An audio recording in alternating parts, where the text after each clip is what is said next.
Nesenai Palangoje. Sistemoje turim princų, tai... Jo, tai dabar super. Yes, super. Very nice. Yeah, it's fantastic. Yes. Yes. Jo, čia dalyvausiu, jo. Yra sentė.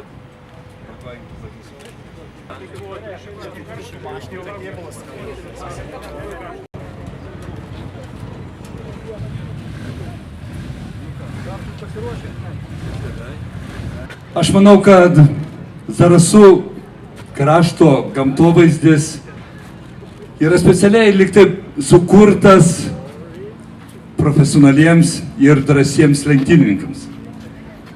Aišku, kyla klausimas, kodėl Lietuvai yra svarbios tokios automobilių lenktynės. Man pirma mintis kyla, atsakant į šitą klausimą, kad Lietuvos vairuotojai mėgsta labai didelį greitį.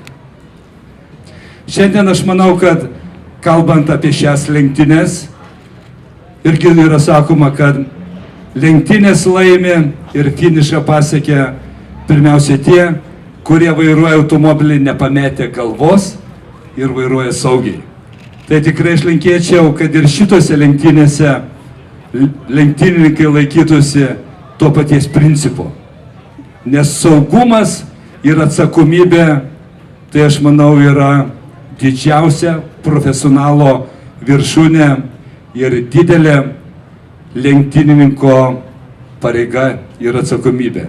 Ir baigdamas tikrai noriu pasveikinti visus lenktynininkus, jų komandas, visų su sėkmingu startu ir finišu, visiems žiūrovams pažiūrėti ir pamatyti kuo gražiausių įspūdžių lenktynėse, o visus žmonės susirinkusius dar kartą sveikinu su nuostabia, gražia švente ir linkiu gražios, geros nuotaikos būnant mums visiems kartu. Sėkmės!